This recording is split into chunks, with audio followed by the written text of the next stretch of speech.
Hello everyone, welcome back to our YouTube channel Navodaya classes 2020। दोस्तों, हम एक सीरीज़ जो चला रहे हैं ईवीएस की सीरीज़, इसमें हमारे 2-3 क्लासें हो चुकी है, जिसमें हम अलग अलग टॉपिक पे बना चुके हैं। और पिछला टॉपिक हमारा जैसे था ऋतुओं का ज्ञान टॉपिक था, और आज हम लेके आए हैं भारतीय कृषि का परिचय। ठीक है, भारतीय कृषि का परिचय यानी कि हमारी फसलें कैसी है, उनका क्या महत्व है, कहाँ कहाँ होती है, किस किस मौसम में होती है, कौन कौन सी उसको पानी की चाहिए या नहीं चाहिए, वो हम देखेंगे। ठीक है, तो इंट्रोडक्शन टू इंडियन एग्रीकल्चर, भारतीय जो कृषि है उसके बारे में हम पूरा देखेंगे। अब यहाँ पे है इसका महत्व, यानी कि कृषि का क्या महत्व है। पहली बात तो ये हम समझेंगे, भारत एक कृषि प्रधान देश है। यहाँ की लगभग 70% जनसंख्या प्रत्यक्ष या अप्रत्यक्ष रूप से कृषि पर निर्भर है। यानी कि देख सकते हैं तो 70%, यानी कि 100 में से 70 लोग हैं ना, वो खेती करते हैं।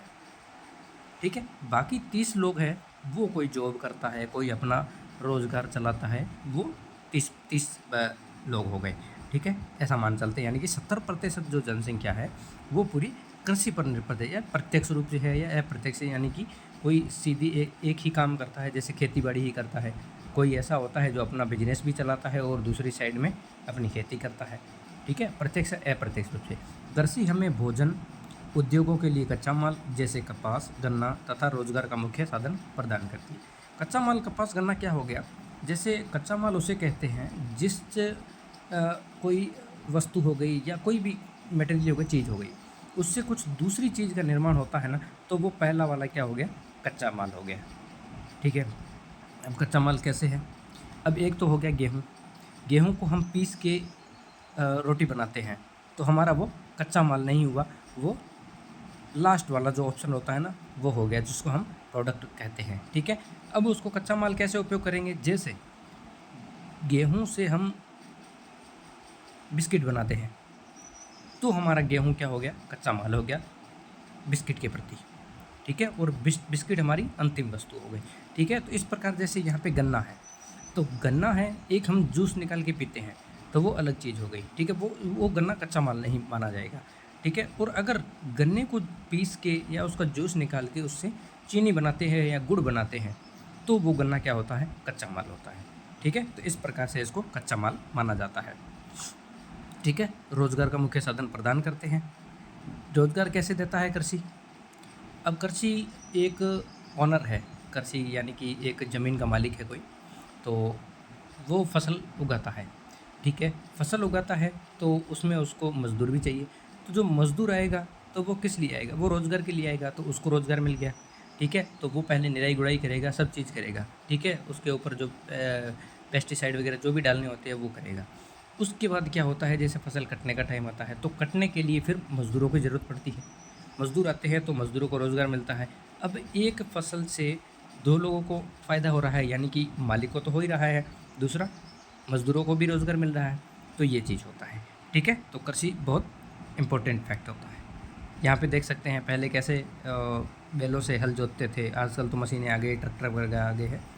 अब हम देखते हैं खेती के प्रकार, खेती के कितने प्रकार होते हैं। ठीक है, प्रकारों में देखते हैं। पहला प्रकार है आदिम निर्वाह खेती। आदिम निर्वाह खेती किसे कहते हैं, छोटे भूखंडों पर पारंपरिक औजारों जैसे हल हो गया, कुदाल हो गया, ये हमारे घर में देखने को आसानी से मिल जाते हैं, से की जाने वाली खेती होती है, जिसमें परिवार का श्रम लगता है। यानी कि परिवार के ही लोग मिल के खेती बाड़ी करते हैं, जैसे हल से, कुदाल से खोद खोद के उसमें बीज रोपण करना, उसको क्या है, आदिम। आदिम यानी पुराने ज़माने में।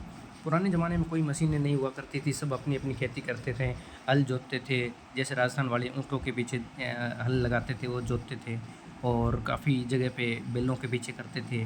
ठीक है ना, तो ये चीज़ होती थी आदिम निर्वाह खेती। अब दूसरा है गहन निर्वाह खेती।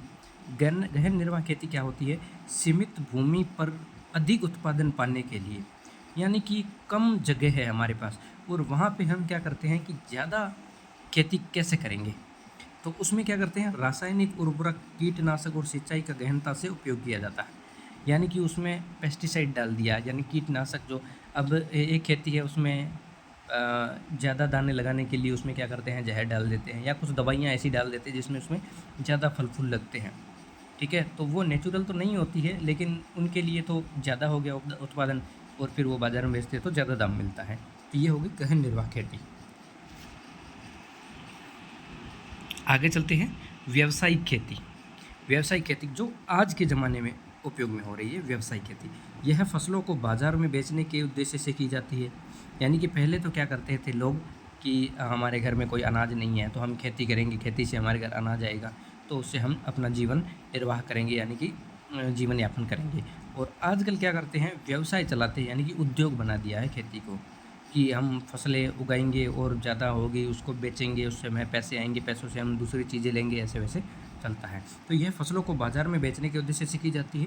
इसमें उन्नत बीज HYV बीज जो होता है उसका उपयोग किया जाता है, यानी कि मोटे दाने वाला और हाई सील्ड वाला, यानी कि भारी होता है। ट्रैक्टर का उपयोग किया जाता है, आधुनिक मशीनरी का उपयोग किया जाता है। आजकल तो देखो कटाई करने के लिए भी मशीनें आ गई हैं। निकालने के लिए पहले के ज़माने में क्या करते थे, फसल होती थी उसको हाथों से काटते थे, उसको फिर लकड़ी से उससे कूट कूट के निकाला करते थे उसके दानों को। ठीक है, आजकल तो हर चीज़, अब जोतने के लिए भी ट्रैक्टर आ गए हैं, निकालने के लिए भी अलग अलग मशीनें आ गई है। उसको कट नहीं करना, सीधा खड़ी फसल को ही निकाल देते हैं। ठीक है, स्टोर करके फिर उसको क्या बोलते हैं उसको, जो फसल होती है उसको अलग दूसरा ट्रैक्टर वगैरह उसमें डाल देते हैं, उससे बोरियाँ भर देते हैं, कट्टे भर देते हैं। ठीक है, तो आजकल ये सिस्टम हो गया व्यवसायिक खेती का। ठीक है, एग्जाम पॉइंट ऑफ व्यू से देखें तो भारत में कृषि आर्थिक विकास और रोजगार का आधार है। भारत में कृषि ही एकमात्र ऐसा आधार है जो विकास को और रोजगार को बढ़ावा देता है। आगे चलते हैं सेकंड पॉइंट पे। सेकंड पॉइंट क्या है, मौसम के आधार पर फसलों का वर्गीकरण। बहुत इंपॉर्टेंट फैक्ट है ये। मौसम के आधार पर हम फसलों को कैसे विभाजित करेंगे, क्रॉपिंग सीजन्स। जैसे पिछली वीडियो आपने देखी होगी ऋतुओं का ज्ञान वाली, ऋतुओं में उसमें भी यही था कि वर्षा ऋतु आएगी तब कौन सा होगा। ठीक है, वर्षा ऋतु कौन से महीने में आती है, खरीफ की फसल कब होती है, रबी की फसल कब होती है। ठीक है ना, ये चीज़ें हमने पिछले वीडियो में भी देखी थी, और इसमें भी थोड़ा और ज़्यादा दिया गया है। ठीक है, फसलें अब यहाँ पे देखो, पहली होती है खरीफ फसलें, खरीफ क्रॉप्स। भारत में फसलों का मुख्य रूप से 3 भागों में बांटा गया है। कौन कौन सी है, खरीफ फसलें, रबी फसलें और जायद फसलें। अब ये क्या क्या होती है, ये हम एक एक नंबर वाइज देखते हैं। पहले आती है हमारी खरीफ की फसलें।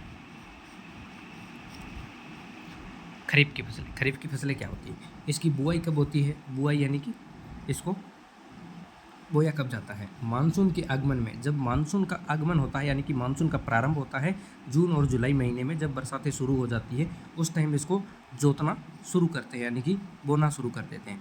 फिर इसकी कटाई कब होती है, सितंबर और अक्टूबर में, यानी कि बीच में ये प्रोसेस चलता है फसल इसको पकने का।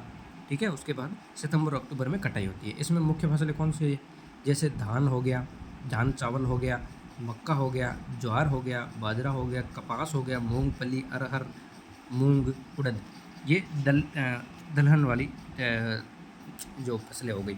ठीक है, तिल और दलहन की। ठीक है, धान चावल हो गया, मक्का, ज्वार, ये इम्पोर्टेंट है चीज़ें। इन मुख्य फसलें हैं ना, इसको आप लिख लो, याद कर लो अच्छे से। मुख्य फसलें आपको क्वेश्चन में पूछ दिया जाएगा कि निम्न में से कौन सी खरीफ की फसलें हैं। ठीक है, उसमें आपको ऑप्शन दे देंगे मूंगफली, गेहूं, मटर, जौ, सरसों। ठीक है, अब इसमें ऑप्शन में आपको खरीफ की फसल कौन सी दिखेगी, मूंग की। बाकी सारे ये मैंने जो बोला, गेहूं, मटर, जो भी बोला गया, ये क्या हो गई, ये रबी की फसलें हो गई। तो अपना मूंगफली सही हो जाए। अब आपको अगर पता होगा कि ये फसल ऐसी है, इस रबी की है, खरीफ की है, जायद की है, तो आप उसमें टिक कर पाओगे, नहीं तो आप कंफ्यूज हो जाओगे। इसलिए आपको ये याद करना बहुत ज़रूरी है और लिख लेना। मैंने हर क्लास में बोलता हूँ कि आप एक नोट्स बनाइए, उसमें आप लिखिए। ठीक है, और ये वीडियो अच्छा लगे तो आप प्लीज़ लाइक करें, कमेंट करें कि कैसा लगा आपको, और हमारे चैनल को सब्सक्राइब करना ना भूलें। अपने दोस्तों को भी शेयर करें ताकि वो भी देख सके। और अगर आप हमारे साथ टेस्ट देना चाहते हैं, जैसे मानसिक योग्यता का, गणित का, मैथ का, और EVS का, हिंदी का, इंग्लिश का, तो आप हमारे व्हाट्सएप ग्रुप से जुड़ सकते हैं। वहाँ डेली का टेस्ट आता है, उसका लिंक मैं डिस्क्रिप्शन बॉक्स में दे दूँगा, वहाँ से आप ज्वाइन कर सकते हो। और इसका PDF भी आपको वहीं पे मिलेगा व्हाट्सएप ग्रुप में, तो वहाँ पे आप ज्वाइन हो सकते हो। ठीक है दोस्तों, और चलते हैं आगे रबी की फसलों पे। खरीफ की फसलें हो गई है, इसको रिमाइंडर हम देखते हैं इसको बाद में नीचे वाला, और पहले हम देखते हैं तीनों फसलों के बारे में। खरीफ की फसलें हो गई, अब आती है हमारी रबी की फसलें, रबी क्रॉप्स। इसकी बुआई कब होती है? सर्दियों में होती है, अक्टूबर से दिसंबर में। जैसे खरीफ की फसलों का निपटान हो जाता है अपने, उसकी बुआई हो जाती है, कटाई हो जाती है। कटाई होने के बाद हम क्या करते हैं, जो सर्दियाँ होती है उसमें कौन की फसलें बोते हैं? अक्टूबर से दिसंबर के बीच में। और कटाई कब होती है? गर्मियों में होती है, यानी कि इनको पकने में टाइम लगता है, तो ये अप्रैल से जून महीने में हो जाती है। तो इसकी मुख्य फसलें कौन सी है? गेहूँ हो गया, जौ हो गया, चना हो गया, मटर, सरसों, अलसी, ठीक है। ये नीचे नीचे हम देख सकते हैं फोटोज़ वगैरह पे। तो ये फसलें होती है मुख्य रूप से। अब इनको जून से सितंबर के बीच में, जून से सितंबर में है ना, ये कौन कौन सी फसलें होगी? और ठीक है, अब ये आती है जायद की फसलें, जायद क्रॉप्स। रबी और खरीफ के बीच के गर्मी के मौसम में, मार्च से जून में, इन दोनों के बीच में जो टाइम होता है, ठीक है, इन दोनों के बीच का जो टाइम होता है ना, उसमें जायद की फसलें होती है। अब जायद की फसलें कौन कौन सी है? जैसे तरबूज हो गया, खरबूज, जैसे फ्रूट्स वगैरह आप बोल सकते हैं। फ्रूट या जो सैलिड का जो सैलिड के रूप में हम इस्तेमाल करते हैं, ककड़ी, खीरा और अन्य फसलें जो होती है, वो हमारी जायद की फसलों में आती है। और दूसरा ये है कि जो चारे की फसलें हैं, जो हमारे मवेशियों को हम देते हैं, पशुओं को हम देते हैं, चारे की फसलें हैं, वो इसमें जायद की फसलों में आ जाती है। इतना आप ध्यान रखिए कि जो फ्रूट्स वगैरह हम जो देखते हैं या सैलेड में हम जो काम लेते हैं, वो सारी जायद की फसलें हैं, ठीक है। और रबी की फसलें जो गेहूँ, जो चना, मटर, सरसों, अलसी, यानी कि जो सर्दियों में बोई जाती है। तो आपके घर पे खेती होती होगी, आपको इतना मतलब याद होगा कि हम कब कब क्या कौन सी फसल बोते हैं घर में, तो वो उस हिसाब से आप याद रख सकते हो, ठीक है। यहाँ पे इसके फ़ोटोज़ वगैरह भी दिए हुए हैं। आगे हम देखते हैं याद कैसे करें, ठीक है। याद करने के इसमें थोड़ा रिमेंबर कराता हूँ मैं। खरीफ फसलें वर्षा के साथ उगाई जाती हैं। जो बारिश के मौसम में जो उगाई जाती है ना, उसको क्या बोलते हैं? खरीफ की फसलें। रबी फसलें सर्दियों में उगाई जाती है व गर्मियों में काटी जाती है। जो फसलें गर्मियों में काटी जाती है और सर्दियों में उगाई जाती है, उसे कहते हैं रबी की फसलें। और जायद की फसलें हैं, वो गर्मी में जल्दी तैयार होने वाली फसलें हैं। यानी कि जब गर्मी का मौसम होता है ना, ठीक है, उसमें ये जल्दी तैयार होती है, ठीक है। तो अभी बारिश का मौसम चल रहा है, तो बारिश के मौसम में अभी हमारी खरीफ की फसलें उगाई जा रही है, काफ़ी जगहों पे उगाई गई है और उगा भी रहे हैं अभी, ठीक है। इम्पोर्टेंट नीचे देख सकते हैं, कृषि हमारे जीवन का आधार है, इसलिए इसका वैज्ञानिक प्रबंध और संरक्षण करना आवश्यक है। ये अब आने वाली पीढ़ियां हैं, इनके ऊपर निर्भर करता है, क्योंकि पुराने ज़माने में तो खेती के ऊपर निर्भर करते थे, और आजकल तो अब ज़्यादा खेती को महत्व नहीं देते, लेकिन खेती का बहुत मान होता है। काफ़ी जगहों पे जैसे पंजाब, हरियाणा, इधर तो हर कोई खेती करता है, सभी की फसलें होती है और सभी काम करते हैं। लेकिन अब ज़्यादातर शहरों में बस गए हैं, तो नहीं कर पाते हैं। आगे चलते हैं, भारत की मुख्य फसलें कौन कौन सी, यानी प्रमुख मेजर क्रॉप्स कौन कौन सी है, इसके बारे में हम थोड़ा सा ध्यान देंगे कि कौन कौन सी है, इनकी कब कब बुआई होती है, कौन कौन से इसके राज्य है जिनमें ज़्यादा होता है। क्योंकि भारत, हमने कल पढ़ा था कि भारत बहुत विशाल देश है, अलग अलग भौगोलिक परिस्थितियाँ होती है, अलग अलग जगह पे अलग अलग टाइम में अलग अलग चीज़ें होती है। जैसे कुछ तो जगह पे पहले बारिश शुरू होती है, कुछ जगहों पे लास्ट में बारिश होती है। जैसे साउथ में आप जाओगे, दक्षिण दिशा में, तो वहाँ पे बहुत ज़्यादा बारिश होती है, ठीक है। और आप पश्चिम दिशा में, जैसे राजस्थान, इस इलाके में जाओगे तो बहुत कम बरसात होती है, ठीक है। पहाड़ी इलाकों में जाओगे तो पहाड़ों पे ज़्यादा होती है, वहाँ पे बाढ़ भी आ जाती है, ठीक है। तो वो अलग अलग जगह है। आगे चलते हैं, खाद्यान्न फसलें, यानी कि खाने योग्य जो फसलें हैं वो कौन कौन सी है। पहला देखते हैं धान, जिसको हम चावल बोलते हैं, धान। यह मुख्य खरीफ की फसल है। खरीफ की फसल यानी कि हम जो बारिश के मानसून के टाइम में हम जो उगाते हैं, वो होगी खरीफ की फसल। ये धान है। इसके लिए 25 डिग्री सेल्सियस से अधिक तापमान, 25 डिग्री सेल्सियस से ज़्यादा का तापमान हमें चाहिए, अधिक आर्द्रता और 100 सेंटीमीटर से अधिक वर्षा। यानी कि धान की खेती के लिए बहुत ज़्यादा पानी की आवश्यकता होती है, बहुत ज़्यादा पानी की आवश्यकता होती है। तो जहाँ पे ज़्यादा पानी होगी, ज़्यादा बारिश होगी, वहीं पे ये फसल ज़्यादा होगी। जैसे पश्चिम बंगाल में, उड़ीसा में, आंध्र प्रदेश में, ये मुख्य उत्पादक क्षेत्र है, यानी कि यहाँ पे बहुत ज़्यादा बरसात होती है, बहुत ज़्यादा पानी होता है, इसलिए हम अब आप सोचो कि चावल को हम राजस्थान में उगाएंगे तो बहुत ही रेयर चांस, बहुत ही कम इसका उपयोग कर सकते हैं हम, क्योंकि यहाँ पे पानी की थोड़ी कमी रहती है। कमी तो हालांकि नहीं है, लेकिन जो धान की खेती होती है ना उसके लिए पर्याप्त नहीं होता है, इसलिए यहाँ पे नहीं उगा सकते। ठीक है, इसमें मौसम देखिए खरीफ का है, तापमान 25 डिग्री सेल्सियस से अधिक होना चाहिए, वर्षा 100 सेंटीमीटर से अधिक। ये शॉर्ट एक ट्रिक आपको बताई गई है, यहाँ पे आप छोटे छोटे नोट्स की तरह आप बना सकते हो। और इसके मुख्य राज्य कौन से हैं? पश्चिम बंगाल, आंध्र प्रदेश और उड़ीसा, ये इसके मुख्य है। आगे चलते हैं सेकंड नंबर पे, गेहूँ। जो गेहूँ की फसल है यह मुख्य रूप से रबी की फसल है। रबी यानी कि सर्दी के मौसम में गेहूँ की फसल रबी की है, सर्दी के मौसम में उगाई जाती है और गर्मी में काटी जाती है। इसके लिए ठंडी बढ़वार ताली अवधि और पकने के लिए तेज़ धूप चाहिए। यानी कि जब बोते हैं, इसको उगाया जाता है ना, जो उस टाइम ठंड इसको चाहिए होती है। ये उगने के लिए ठंडा मौसम चाहिए, गर्म नहीं चाहिए। गर्मी में ये क्रॉप्स बाहर नहीं आ पाएगी ये धरती से। ठीक है, और इसको जब खड़ी हो जाएगी फसल और जब इसमें फल लग जाएंगे, यानी कि बीज लग जाएंगे, और उसको पकने के लिए ना बहुत तेज़ धूप चाहिए। तब ये गर्मी तक ये चलता है, प्रोसेस बढ़ता रहता है, सर्दी में बढ़ता रहता है, और जैसे ही फूल आते हैं और फल लगने शुरू होता है ना, तब गर्मी पड़ती है, तो उस टाइम ये सूख जाते हैं और पक जाते हैं। ठीक है, इसका राज्य कौन सा? उत्तर प्रदेश में बहुत ज़्यादा गेहूँ होते हैं, पंजाब में, हरियाणा में ये मुख्य उत्पादक क्षेत्र है जहाँ पे गेहूँ बहुत ज़्यादा होता है। ठीक है, क्योंकि यहाँ पे ठंडी भी ज़्यादा होती है। यहाँ पे मौसम कैसा होना चाहिए? रबी का, आवश्यक ठंडी अवधि, पकने के लिए तेज़ धूप, यानी कि दोनों चीज़ें इसमें चाहिए। मुख्य राज्य कौन कौन से हैं? उत्तर प्रदेश हो गया, पंजाब हो गया, हरियाणा हो गया। यहाँ पे जिसको कणक बोलते हैं, तो वो गेहूँ बहुत ज़्यादा होता है यहाँ पे। आगे चलते हैं, तीसरा नंबर है मोटे अनाज। मोटे अनाज किसे बोला जाता है? जो मोटा मोटा दिखने में होता है, मोटा अनाज, जैसे ज्वार हो गया, बाजरा, इसका दाना बहुत बड़ा बड़ा होता है। ठीक है, और रागी मुख्य रूप से, यानी कि जो दलहन की फसलें होती है, ठीक है, वो भी हम मान सकते हैं इसको मोटा अनाज, जो मिलेट्स बोलते हैं। ठीक है, ये वर्षा आधारित फसलें हैं और पोषण की दृष्टि से अत्यंत महत्वपूर्ण है। यानी कि पोषण, यानी कि पाचन क्रिया के लिए हमें बहुत ज़रूरी, इम्पोर्टेंट, ये खाना बहुत आवश्यक है। हफ्ते में एक दिन तो इसका दलिया बना के खाना ही चाहिए।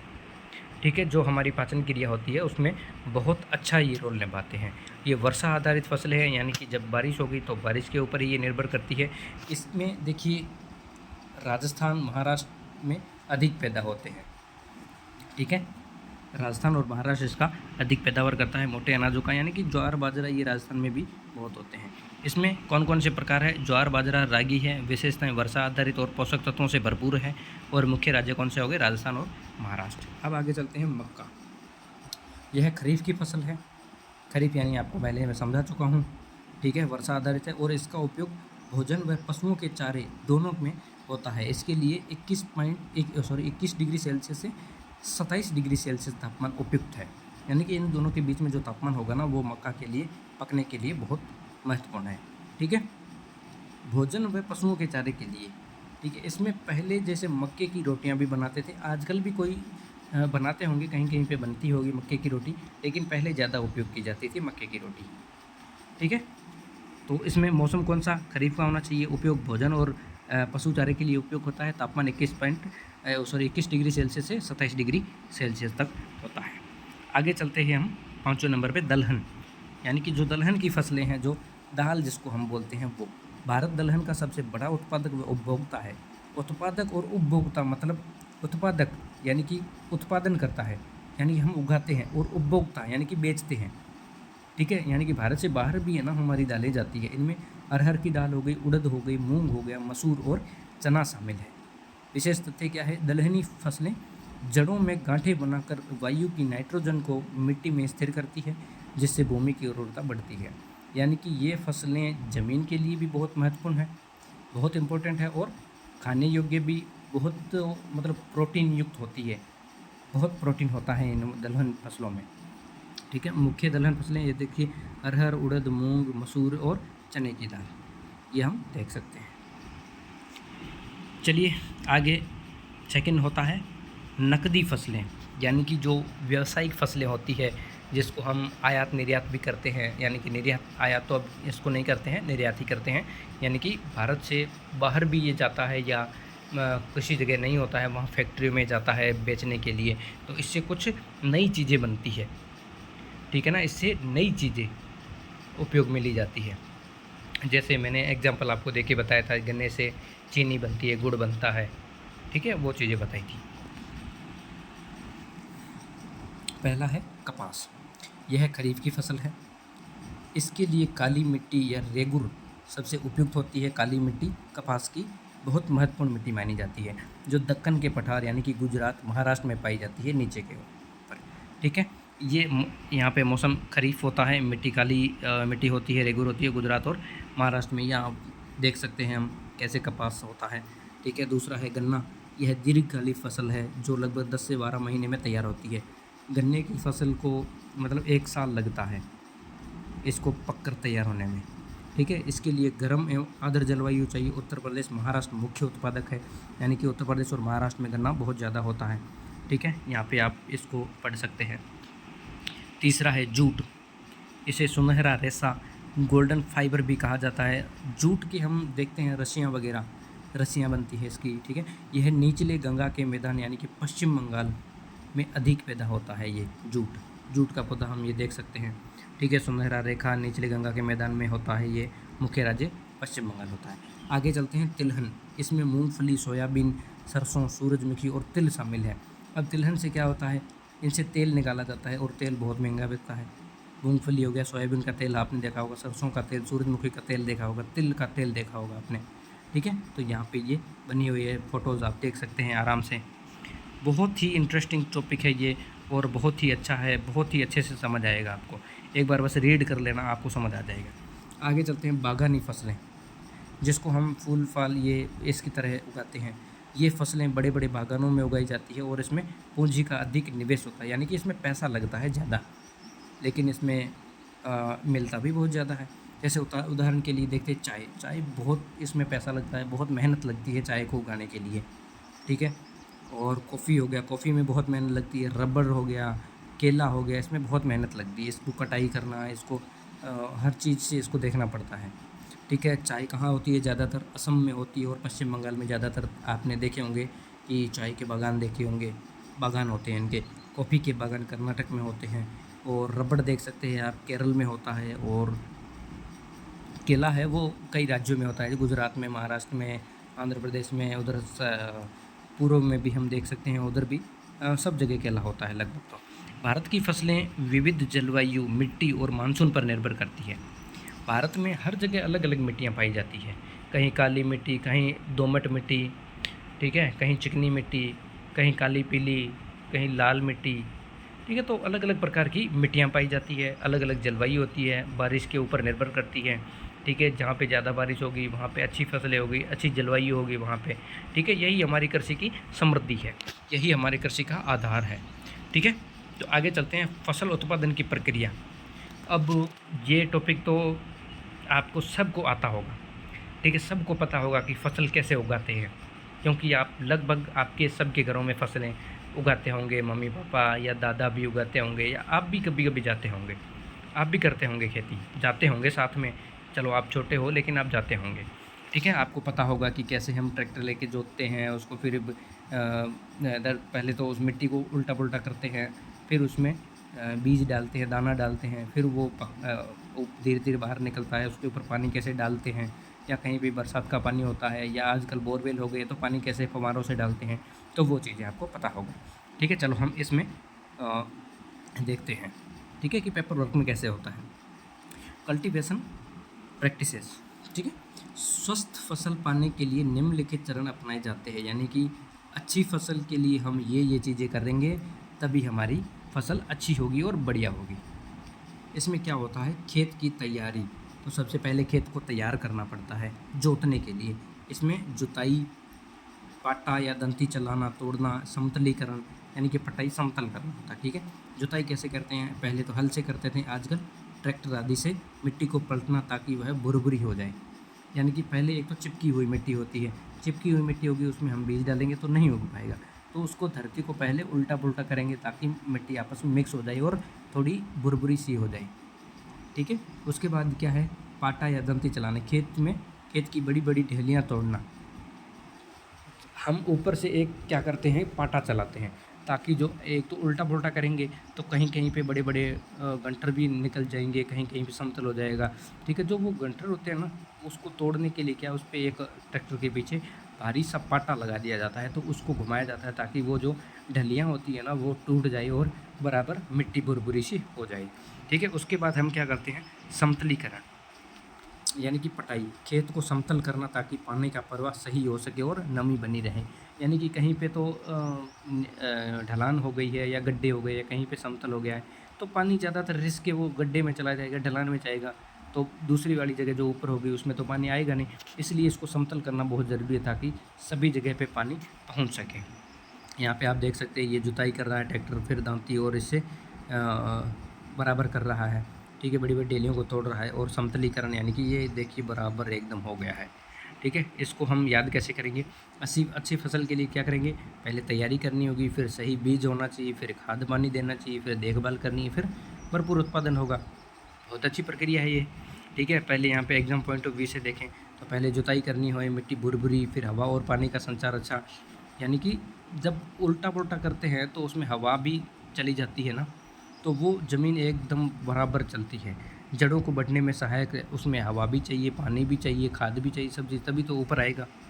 ठीक है, आगे होता है बीज का चयन। बीज का चयन कैसे करना है हमें, देखिए अच्छे बीज स्वस्थ, भारी, चमकदार और रोग युक्त होने चाहिए। उनकी अंकुरण क्षमता 70 से 90% होनी चाहिए। अब कुछ बीज होते हैं, हम क्या करते हैं, उसको घर पे रख देते हैं और उसमें कुछ कीड़े मकोड़े लग जाते हैं। ठीक है, और उसको हम ले जाके बोते हैं तो उसमें वो काम नहीं करता है। क्यों नहीं करता है, क्योंकि उसकी जो उर्वरक क्षमता होती है उसके अंदर जो बीज में, तो वो तो सारा कीड़ा खा जाता है। तो फिर हम कैसे होंगे, यहाँ पे देख सकते हैं ये स्वस्थ है बीज, ये भारी बीज हो गया, मोटा, ये चमकदार बीज हो गया और ये रोग युक्त है, यानी कि देखिए इसमें निशान बन रखे हैं, छोटे छोटे डॉट हैं, तो ये रोग वाला हो गया, यानी कि इसको कीड़ा खा गया है। कम अंकुरण, कम पौधे और कम उत्पादन। अब ये पौधा है, इसमें ये बीज हम लगाएंगे तो कुछ बीज अंकुरित होंगे, वो उग जाएंगे, बाकी वाले उगेंगे नहीं। ठीक है, तो उसमें उत्पादन भी कम होगा, फिर वो उसमें भी फूल भी फल भी कम लगेंगे। आगे चलते हैं बुआई यानी कि सीडिंग की तरीके। बोने के क्या क्या तरीके होते हैं ये हम थोड़ा सा देखते हैं। छिटकवा बुआई, छिटकवा बुआई किसे कहते हैं, बीजों को हाथ से खेत में बिखेरना। जैसे हम क्या करते हैं कई कई जगहों पर, आजकल आपने देखा होगा हेरा बोलते हैं, तवी बोलते हैं, कल्टी बोलते हैं उनको। तो हम क्या करते हैं, पहले खेत में जाते हैं और पूरी खेत में क्या करते हैं, हाथ से पूरा उड़ा देते हैं, बीज को फेंक देते हैं, छिड़क देते हैं। ठीक है, उसके बाद हम क्या करते हैं, वो हेरा या जो भी है कल्टी, उसको हम एक बार घुमाते हैं ताकि वो मिट्टी है उल्टी पुल्टी हो जाए, वो बीज होता है ना वो धरती के अंदर चला जाए, तो उससे उगता है बीज। ठीक है, एक तो ये हो गया छिड़कुआ बुआई, यानी कि छिड़क के बीज को छिड़कते हैं, उसमें बुआई करते हैं। ठीक है, उसके बाद हो गया कतारों में बुआई, यानी कि बीज बेधक। बीज बोने की मशीन, सीड ड्रिल से निश्चित दूरी पर बीज बोना, यह अधिक वैज्ञानिक तरीका है। अब हम जैसे बीज उड़ाएंगे, छिड़केंगे, तो उसमें क्या होगा कि बीज इधर उधर कहीं पे भी उग सकता है। एक ऐसा ना हो कि बराबर लाइन में उगे, वैसा नहीं होगा छिड़कने पे, वो तो कहीं पे भी जा सकता है। और दूसरा है कतारों में बुआई, यानी कि ये आप कल्टी आप देख सकते हो, जैसे ये मशीन है, आप इसको कल्टी बोलते हैं या आप अपने अपने लैंग्वेज में बोलते होंगे अलग अलग चीज़ें। तो इसमें क्या होता है कि ट्रैक्टर के पीछे लगा दिया जाता है ये, और एक ही लाइन में चलता है, एक ही लाइन में चलता है। और इसमें ये जो पहिए दो लगे हुए ये चक्री होते हैं, ये चक्री घूमती रहती है, घूमती है ना, तो एक एक दाना गिरता रहता है इसके अंदर। ठीक है, एक एक दाना, और ट्रैक्टर आगे चलता रहता है, ये एक एक दाना गिरता रहता है, तो पूरा बराबर लाइन में और उतने ही गैप में, थोड़े थोड़े गैप में वो दाना गिरता है ना, तो वो बराबर लाइन में, कतार में चलता है। ठीक है, एक लाइन में चलता है। तीसरा है रोपाई यानी कि ट्रांसप्लांटिंग। पहले बीज को नर्सरी या पौधशाला में बोकर उगाया जाता है, फिर 25 से 30 दिन बाद उन पौधों को खेत में रोप दिया जाता है, जैसे धान, टमाटर, बैंगन। जैसे धान की खेती यानी कि चावल की खेती करते हैं, तो उसमें यही किया जाता है कि पहले है ना बीज को कहीं और बोया जाता है, फिर उसको लाके पानी में रोप दिया जाता है। ठीक है, तो ये होता है रोपाई कृषि। ठीक है। इसको ट्रिक से कैसे याद करेंगे? छिटकवा यानी कि छिटका कर और कतारों में सीधी लाइन में रोपाई और पौध उगा कर फिर रोपना। अब टमाटर का पौधा है, कहीं पहले और उगा दिया, वो उग गया, फिर उसको क्या किया, वहाँ से निकाल के दूसरी जगह बो दिया, तो वो अच्छे से उगता है। आगे चलते हैं, खाद और उर्वरकता। इसमें कैसी खाद डालनी पड़ती है और कैसे उर्वरकता होती है, ठीक है, ये हम देखते हैं। जैसे जैविक खाद, गोबर, कंपोस्ट, हरी खाद से बनाई जाती है।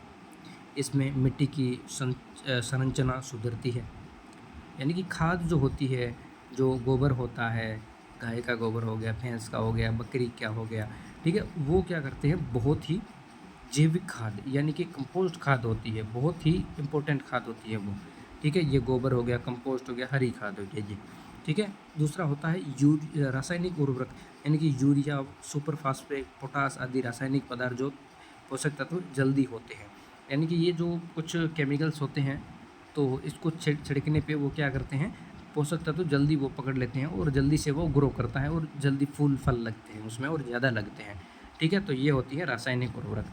इसमें इम्पोर्टेंट क्या है, जैविक प्लस रासायनिक दोनों का संतुलन उपयोग सर्वोत्तम उत्पादन। अब हम रासायनिक उर्वरक का सीधा हम छिड़काव कर देंगे उसके ऊपर, तो वो फसलें क्या करेगी, वो ख़राब हो जाएगी, जल जाएगी वो, इसमें बहुत ज़्यादा मात्रा में केमिकल होता है। तो इन जैविक जो खाद होती है, इन दोनों को मिला के हम करेंगे ना, तो संतुलन बना रहेगा, यानी कि ज़्यादा ये भी नहीं होगा ना ज़्यादा ये होगा, तो दोनों में क्या होगा, संतुलन होगा ना, तो फसल को अच्छे से उपयोग में ले सकते हैं। आगे चलते हैं, सिंचाई यानी कि इसको पानी कैसे देना है। एक तो होता है कि हम बारिश के मौसम का देखें बैठ, अब बारिश हो गई, फसल एकदम अच्छी हो गई, जिसको बारानी खेती भी बोलते हैं, तो उसमें हम फसल कर सकते हैं, उसमें पानी की ज़रूरत नहीं पड़ती है, ठीक है। लेकिन कहीं कहीं भी ऐसा होता है कि पानी भरपूर नहीं पहुंच पाता है, उसको और अच्छा करने के लिए कुछ कुछ फसलें ऐसी होती हैं जहाँ पे बढ़ाने के लिए पानी का उपयोग किया जाता है। तो जैसे देख सकते हैं, कुओं का उपयोग, नहरों का, नलकूपों का, तालाबों का, इसमें पानी दिया जाता है, यानी कि फव्वारा सिस्टम जो बोल सकते हैं, फव्वारा सिस्टम, मोटर सिस्टम, इससे हम करते हैं। आधुनिक विधियों में स्प्रिंकलर और ड्रिप सिंचाई मुख्य है, जो पानी की बचत करती है, यानी कि हर पौधे में एक एक ड्रिप डाल दी और बूंद बूंद पानी वहाँ पे चलता रहता है और उसको पानी भी मिलता रहता है और ज़्यादा वेस्ट भी नहीं जाता है, ठीक है। तो आप यहाँ पे देख सकते हैं, कुआँ, नहर, नलकूप, तालाब, स्प्रिंकलर सिस्टम यानी कि फव्वारा सिस्टम जिसको बोलते हैं, ड्रिप सिंचाई यानी ये पाइपलाइन लगा दिया, एक एक पौधे में एक एक बूंद बूंद गिरता रहता है। आगे चलते हैं, सिराई और गुड़ाई यानी कि वेडिंग, जब फसल पक जाती है तब खरपतवार, अनावश्यक पौधे को निकालना, इसे कुदाल या खुरपी और रासायनिक कीटनाशकों को खरपतवारनाशी द्वारा किया जाता है। यानी कि एक होता है कि हमने फसल लगा दी, तो उसमें ऐसा तो है नहीं कि सिर्फ फसल ही फसल उगेगी, उसमें अदर जो चारे की फसलें होती है, चारा होता है, वो भी उगता है उसमें। तो हम क्या करते हैं, ये सोचते हैं कि पूरा पानी है ना हमारे पौधे को ही मिले ताकि हमारी फसल अच्छी हो, दूसरा किसी पौधे को ना मिले, तो हम क्या करते हैं, कुदाली या फावड़े से उसको निकालते हैं। जो एक्स्ट्रा पौधे होते हैं, अलग पौधे होते हैं जो हमारी फसल से, उनको हम निकालते हैं ताकि पूरा पानी पौधे को मिले, हमारे पौधे को, ना कि उस चारे वाली फसल को। नहीं तो चारे वाली फसल पानी पी जाएगी तो इसको मिलेगा नहीं, तो हमारा उत्पादन अच्छा नहीं हो पाएगा। तो इसको सिराई गुड़ाई भी बोलते हैं।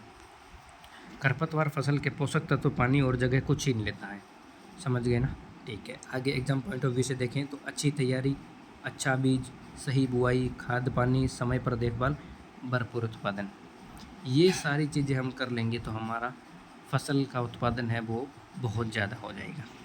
आगे अब लास्ट पॉइंट है अपना, फसलों से जुड़े महत्वपूर्ण तथ्य, यानी कि इम्पोर्टेंट फैक्ट्स क्या क्या है फसलों से, इन्हें परीक्षा के दृष्टिकोण से विशेष रूप से याद रखें, यानी कि ये आपको बहुत इम्पोर्टेंट है याद रखना, ये इससे आपके क्वेश्चन पूछे जा सकते हैं। दोस्तों मैं बार बार नहीं बोलता हूँ कि हमारे वीडियो को लाइक करो, अगर आपको अच्छा लगता है तो आप लाइक करिए बिल्कुल, ठीक है। इससे हमें भी मोटिवेशन मिलता है और आगे वीडियो बनाने में भी बहुत अच्छा रहता है हमें, कि मोटिवेशन की हमारे बच्चे हमारा वीडियो देख रहे हैं और अच्छा पसंद कर रहे हैं इसको, इसलिए हम और ज़्यादा वीडियो बनाएंगे और अच्छे अच्छे बड़ी वीडियो लेके आएंगे। और अपने दोस्तों को शेयर भी करें और हमारे चैनल को सब्सक्राइब भी ना करें अगर आपने नहीं किया है तो, ठीक है। आगे चलते हैं, फसल चक्र, क्रॉप रोटेशन, ये क्या होता है। एक ही खेत में बारी बारी से अलग अलग फसलें उगाना, जैसे एक बार दलहन की फसलें, फिर गेहूं की फसलें, फिर कुछ अलग भी फसलें जैसे ग्वार, बाजरा, ये भी उगा दिया। इससे मिट्टी की उर्वर शक्ति बनी रहती है और कीटों का प्रकोप कम होता है। यानी कि एक बार हम गेहूं उगा दिया, दोबारा भी गेहूं उगा दिया, तो गेहूँ के जो कीटाणु होते हैं ना वो वहीं के वहीं बैठे रहते हैं, ठीक है। फिर उसको फसल को काटते रहते हैं, खाते रहते हैं और फिर हमारी फसलें बर्बाद होना शुरू हो जाती धीरे धीरे। और इससे हम क्या करेंगे, पहले दलहन की फसल उगा दी, फिर गेहूँ उगा दिया, फिर तिलहन उगा दिया, फिर सब्जियाँ उगा दी, तो कीड़े मकोड़े इधर उधर होते रहेंगे, तो वो हर फसल के अलग अलग होते हैं, तो वो मर जाएंगे वहीं पे, तो हमारी फसलें बहुत अच्छी होगी। इसको बोलते हैं फसल चक्र, यानी कि बारी बारी से दूसरी दूसरी फसलें उगाते रहना। दूसरा पॉइंट है हरित क्रांति, ग्रीन रेवोल्यूशन। 1960 के दशक में डॉक्टर एम एस स्वामीनाथन के नेतृत्व में हुई थी, जिसमें उच्च उपज देने वाले यानी कि HYV जो बीज होते हैं उनका उपयोग प्रारंभ हुआ था, जिससे गेहूं व धान का उत्पादन बहुत बढ़ा था, ठीक है। बहुत अच्छी किस्म के जो बीज थे उसका उपयोग किया गया, जिससे क्या हुआ कि फसलें में बहुत ही प्रगति हुई, यानी ग्रोथ हुई, उसमें बहुत अच्छी फसल होने लगी, ज़्यादा उसमें फल फूल लगने लगे, ताकि ज़्यादा बीज हो गए, तो फिर ज़्यादा बीज हो गए तो ज़्यादा मात्रा में बिकेगा, ठीक है ना। तो इसको हरित क्रांति बोला गया। ये कब हुआ? 1960 के दशक में हुआ था। इसके कौन थे, इसका नेतृत्व किसने किया था, यानी कि हरित क्रांति के जनक किसे कहा जाता है? MS स्वामीनाथन को, ठीक है। यहाँ पे कम हो गया, यहाँ पे ज़्यादा हो गया, देख सकते हैं हम, ठीक है। हाई यील्डिंग वेराइटीज, HYV का फुल फॉर्म। तीसरा है सबसे अधिक पानी वाली फसलें, यानी कि ऐसी कौन सी फसलें हैं जिनको सबसे ज़्यादा पानी की आवश्यकता होती है। धान और गन्ने को सबसे अधिक सिंचाई की आवश्यकता होती है, जबकि सरसों और चना को बहुत कम पानी की ज़रूरत होती है, ठीक है। अब धान है यानी कि चावल है, वो तो पूरा पानी में ही होता है। गन्ने को भी पानी बहुत चाहिए होता है, ठीक है। इनमें इन दोनों फसलों को बहुत ज़्यादा पानी की आवश्यकता होती है। एक गेहूं है, उसमें इनसे थोड़ा सा कम मात्रा में पानी चाहिए होता है, लेकिन उसको भी पानी चाहिए होता है। दूसरा हो गया सरसों और चना, इनमें थोड़ा सा कम पानी की आवश्यकता होती है, 1-2 बार आप पानी डाल दो उसमें तो वो फसल हो जाएगी, ठीक है। गन्ना और धान इजिकल टू अधिक पानी, सरसों और चना कम पानी, ये हम याद रखने का तरीका है, ठीक है। चौथा है भारत में सबसे अधिक उत्पादन किसका होता है? तो भारत विश्व में गेहूं और चावल दोनों का दूसरा सबसे बड़ा उत्पादन है, यानी कि पहला किसी और देश का है, और दूसरा उत्पादन यानी कि सबसे ज़्यादा दूसरा किसको भारत में होता है? गेहूं और चावल का उत्पादन। यहाँ से दूसरे देशों को हम सप्लाई करते हैं, दूसरे देशों को बेचते हैं, ठीक है। गेहूं का सेकेंड सबसे बड़ा उत्पादन है, और चावल का भी दूसरा सबसे बड़ा उत्पादन है। आगे चलते हैं, नाइट्रोजन स्थिरता, नाइट्रोजन स्थिरता। दलहनी फसलों चना, अरहर, मूंग की जड़ों में राइजोबियम नामक जीवाणु पाए जाते हैं, यानी कि जो जीवाणु होते हैं ना ज़मीन के अंदर होते हैं, वो पाए जाते हैं, जो वायुमंडलीय नाइट्रोजन को मिट्टी में बदलते हैं। इसलिए दलहन के बाद गेहूं धान बोना बहुत लाभदायक होता है, यानी कि वो जो गेहूं, ये जो दलहन की फसलें हैं ना उगा देते हैं हम, उसके बाद मिट्टी क्या होती है, उर्वरक क्षमता बढ़ा देती है अपनी, यानी कि उसमें बहुत अच्छी मिट्टी वो बन जाती है। क्यों बन जाती है? क्योंकि उसमें राइजोबियम नामक कीटाणु होते हैं, यानी कि जीवाणु होते हैं धरती में, वो क्या करते हैं, मिट्टी को उपजाऊ बनाते हैं, और मिट्टी उपजाऊ बन गई, उसके बाद हम अगर गेहूँ अगर उगाएंगे उसमें, तो वो उपजाऊ मिट्टी में बहुत ज़्यादा फसल हमें देगी वो, ठीक है। वो मिट्टी और पानी में ही हमारा सब कुछ छिपा हुआ होता है। अब ऐसा नहीं है कि बाहर आ गया पौधा, बाहर में हमारे फल फूल नहीं लग रहे हैं, तो वो आया कहाँ से है? धरती से आया ना। धरती में अगर अच्छी उर्वरकता होगी तो वो ग्रो ज़्यादा करेगा, और ग्रो ज़्यादा करेगा तो अच्छी फसल होगी, अच्छा फूल लगेगा उसमें, ठीक है ना। तो ये चीज़ है, ये देख सकते हैं हम, यहाँ पे दलहन का पौधा है, इसमें नीचे जीवाणु है इसके जड़ों में, फिर ये क्या हो गया, राइजोबियम, ये जीवाणु है, ये यहाँ पे आके वायुमंडलीय नाइट्रोजन बनाते हैं, मिट्टी में नाइट्रोजन और उर्वरकता शक्ति बढ़ा देते हैं। आगे चलते हैं, मोटे अनाज, यानी कि जिसको सरियान बोलते हैं। वर्ष 2023 को FAO ने अंतर्राष्ट्रीय बाजरा वर्ष घोषित किया गया था, ठीक है। मोटे अनाज में बाजरा बहुत इम्पोर्टेंट रोल निभाता है, क्योंकि ये जलवायु अनुकूल फसलें हैं, यानी कि जलवायु को बराबर मेंटेन रखते हैं। मोटे अनाज के उदाहरण देखें तो हम ज्वार, बाजरा, रागी, कोडी, कुटकी, ये फसलें होती है, ठीक है। श्री अन्न पोषण से भरपूर होती है, कम पानी में भी उपजने वाली फसलें हैं, यानी कि इनको कम पानी की आवश्यकता होती है, बहुत कम पानी में भी ये अपना बहुत अच्छा प्रदर्शन ये करती है। आगे देखते हैं जैविक खेती, यानी कि ऑर्गेनिक फार्मिंग। इसमें रासायनिक उर्वरकों एवं कीटनाशकों का प्रयोग वर्जित है, यानी कि इसमें कोई भी क्या बोलते हैं उसको, केमिकल वाली जो चीज़ें हैं वो नहीं डाली जाती। इसमें भूमि, जल और मानव स्वास्थ्य सुरक्षित रहता है। जैसे गोबर खाद, इससे हम कंपोस्ट खाद बनाते हैं, नीम का घोल बनाते हैं, इसमें फिर जैविक कीटनाशक ये हटा देते हैं। ठीक है, ये जैविक खेती और प्राकृतिक खेती होती है। इसमें गोबर बहुत उपजाऊ होता है, इसको हम डालने से ये मिट्टी को और उपजाऊपन देता है। इसको ट्रिक क्या करते हैं, जैविक यानी कि जहर नहीं, प्राकृतिक ही सही। ठीक है, तापमान संबंधी तथ्य क्या क्या है। गेहूं को पकने के समय फरवरी मार्च तेज धूप चाहिए, जबकि बढ़वार के दौरान ठंडा मौसम, यानी कि जिसको रोपते हैं हम फसल को, तब उसमें ठंडा मौसम चाहिए और काटने के टाइम तेज़ धूप चाहिए गेहूं के लिए। ये हमने पहले भी पढ़ा है। मक्का को 21 डिग्री सेल्सियस से 27 डिग्री सेल्सियस तापमान होना चाहिए। जहाँ पे ये तापमान होता है वहाँ पे मक्का होता है। ठीक है, यहाँ पे ये हम देख सकते हैं, यहाँ पे कैसे कैसे ये सेल्सियम कैसे नापा जाता है, ये भी हम देख सकते हैं। आगे चलते हैं, मिट्टी संबंधी तथ्य कौन कौन से हैं। कपास काली मिट्टी में होती है, ये सबसे उपयुक्त मानी जाती है कपास के लिए। गेहूं के कौन कौन सी मिट्टी, दोमट मिट्टी यानी कि ढलुआ और जल निकासी वाली, यानी कि जल आराम से नीचे रिसता है। ठीक है, भुरभुरी सी मिट्टी होती है जैसे उसके अंदर जल चला जाता है। ठीक है, चाय के लिए पहाड़ी ढलानों वाली अम्लीय लेटराइट मिट्टी, जो असम, पश्चिम बंगाल इस साइड में क्या होते हैं, जो पहाड़ होते हैं। ठीक है, उसके वो पहाड़ क्या होते हैं, ऊपर से ऐसे ढलते जाते हैं नीचे, तो ये इसको सीढ़ी नुमा कृषि भी कहते हैं। यानी कि ये सीढ़ियों की तरह ऐसे बना होता है पहाड़ नीचे की तरह, तो ऐसे यहाँ पे खेती की जाती है चाय की। ठीक है, ये हम देख सकते हैं यहाँ पे कपास, काली मिट्टी, रेगुर, दक्कन का पठार गुजरात और महाराष्ट्र में होता है। ठीक है, गेहूं के लिए दोमट मिट्टी, जो कहाँ पे समतल मैदान जल निकासी वाली होती है। चाय के लिए अम्लीय लेटराइट मिट्टी, पहाड़ी ढलान, असम, दार्जिलिंग, नीलगिरी पहाड़ियाँ जो है, ये आप फोटो में देख सकते हैं, यहाँ पे ऐसे खेती होती है चाय की। आगे देखते हैं 10वां, खेत की तैयारी का लोकोक्ति क्या है। जुताई आदि खेती, इसका मतलब क्या है, इसका मतलब है कि अच्छी जुताई से फसल की आदि समस्या दूर हो जाती है।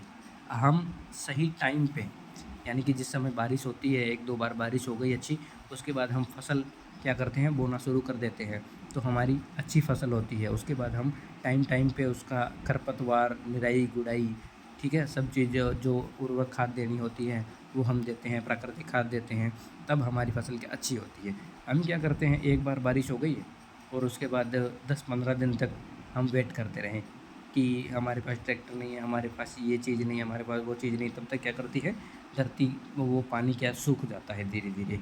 ठीक है, तो उसके बाद हम क्या करते हैं, फसल को उगाते हैं, तो भरपूर पानी नहीं मिल पाता है उनको, बीज को, इसलिए वो अंकुरित ज़्यादा नहीं होते हैं, अच्छी फसल नहीं होती है, फिर लास्ट में भी रिजल्ट वही होता है। जैसे हम एग्ज़ाम में देखते हैं कि पूरे साल कुछ नहीं पढ़ते, लास्ट एग्ज़ाम के टाइम में हम पढ़ना शुरू करते हैं, 1 महीने हम पढ़ लेते हैं, बोलेंगे कि हम तो टॉप कर लेंगे।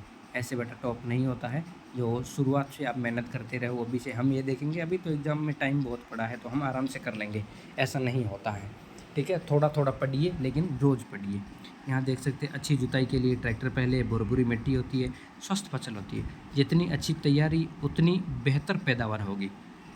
अच्छे से हम तैयार करेंगे, अच्छा हम जो फल है, बीज है, वो हम लेके आएंगे, तो उसके लिए फिर अच्छी फसल हमें देखने को मिलेगी। हम जो कीटनाशक वाली या दूसरी कोई दवाइयाँ लगाएंगे तो उसमें अच्छी फसल नहीं होगी, और हम अच्छा स्वस्थ बीज नहीं लेके आएंगे, मरा हुआ सड़ा हुआ लेके आएंगे, तो उसमें भी अच्छी फसल नहीं होगी हमारी। तो ये हमारा आज का टॉपिक था, भारतीय कृषि का। आशा करता हूँ बहुत अच्छे से आपको समझ आया होगा। ठीक है ना, तो प्लीज़ लाइक करें, कमेंट कर दें और शेयर ज़रूर करें, ताकि हमें भी मोटिवेशन मिल सके, और सब्सक्राइब करना ना भूलें। Thank you so much.